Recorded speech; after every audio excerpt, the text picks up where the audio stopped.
आज फिर एक बार मैं आपके सामने एक छोटी सी मोटिवेशनल स्टोरी लेकर हाजिर हूँ। टाइटल का नाम है अपना लक्ष्य कैसे हासिल करें। स्वामी विवेकानंद एक बार जंगल में अपने आश्रम के अंदर अपने पालतू कुत्ते को टहला रहे होते हैं। उस आश्रम में एक बहुत परेशान आदमी उनके आश्रम में पहुंचा और उनके चरणों को स्पर्श करके रोने लगा। स्वामी जी से कहा, स्वामी जी, मैं सुबह से शाम मेहनत करता हूँ, कोई दिन ऐसा नहीं जाता कि जिसमें मैं मेहनत ना करता हूँ। इसके बावजूद भी मुझे कोई भी सफलता नहीं मिलती है। मैं क्या करूँ? मैं अपनी ज़िंदगी से बहुत ज़्यादा परेशान हो गया हूँ। मैं इतना ज़्यादा पढ़ा लिखा होने के बावजूद भी क्या वजह है जो मुझे सफलता नहीं मिलती। स्वामी जी ने बहुत गौर से उस आदमी की तरफ देखा और शांत हो गए। स्वामी जी ने उस आदमी से कहा कि ये मेरा कुत्ता है, इसको थोड़ा सा दूर तक सैर करा के वापस ले आओ। ये बात सुनकर शख्स थोड़ा अचंभित हुआ कि मैं स्वामी जी से तो अपनी समस्या और तकलीफ को बता रहा हूँ और वो अपना कुत्ता दूर तक सैर कराने की बात कह रहे हैं। वो फिर शख्स कुछ नहीं बोला और उनकी बात को मानते हुए वो उस कुत्ते को दूर तक टहलाने लेके चला गया।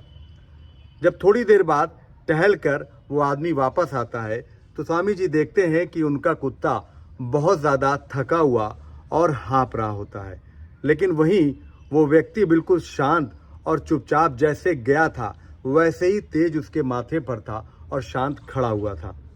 स्वामी जी ने उस व्यक्ति से सवाल किया कि क्या वजह है कि तुम दोनों एक साथ गए थे और ये कुत्ता क्यों इतना ज़्यादा हाँफ रहा है और थका हुआ लग रहा हो, तुम बिल्कुल शांत। तो उस शख्स ने जवाब दिया कि स्वामी जी, मैं तो जब रास्ते में जा रहा था तो मैं शांत था और मैं एक ही रास्ते पर चलता जा रहा था, लेकिन इसको जैसे जैसे रास्ते में कोई भी जानवर या कोई भी चीज़ दिखती थी तो उसके पीछे जाकर दौड़ने लगता था। इसी वजह से ये अशांत भी है और थका हुआ दिख रहा है।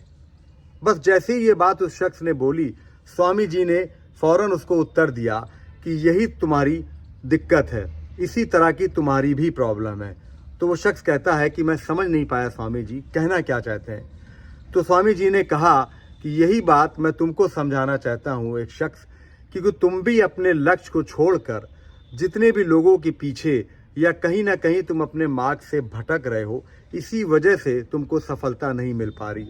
तुम्हारा लक्ष्य तुम्हारे ही आसपास है, लेकिन क्या तुम उस लक्ष्य के पीछे कंटिन्यू उसके पीछे फोकस कर रहे हो, उसके पीछे दौड़ रहे हो? कभी तुम किसी चीज़ के पीछे फोकस करने लगते हो, कभी किसी दूसरी चीज़ के पीछे। इस तरह से तुम अपनी पूरी ताकत, पूरी एनर्जी अपने काम पर फोकस ना करके दूसरे के लक्ष्य पर या दूसरे की चीज़ों पर लगाते जा रहे हो। और इस तरह जीवन में तुम हमेशा संघर्ष करते रहोगे और तुमको कभी भी सफलता नहीं मिल पाएगी। ये बात उस शख्स को समझ आ गई और उसने स्वामी जी के चरण स्पर्श किए और वो उस चीज़ को सोचने के बाद स्वामी जी से उसने प्रॉमिस किया कि स्वामी जी, आगे से जो आपने बताया है मैं उसी रास्ते पर लक्ष्य को फोकस करूंगा और दूसरे मार्गों पर नहीं भटकूंगा।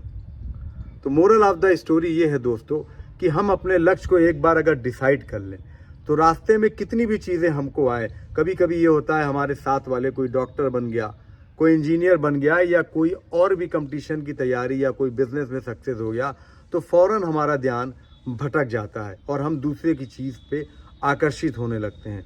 तो वो ना करके हमें अपने लक्ष्य पर केंद्रित करना है। धीरे धीरे एक समय वो भी आएगा कि जो आपके जो रास्ते की जो बाधाएं हैं वो दूर होती जाएंगी और आपको सफलता मिलेगी। हम अपने कमेंट्स करके हमें ज़रूर बताइए।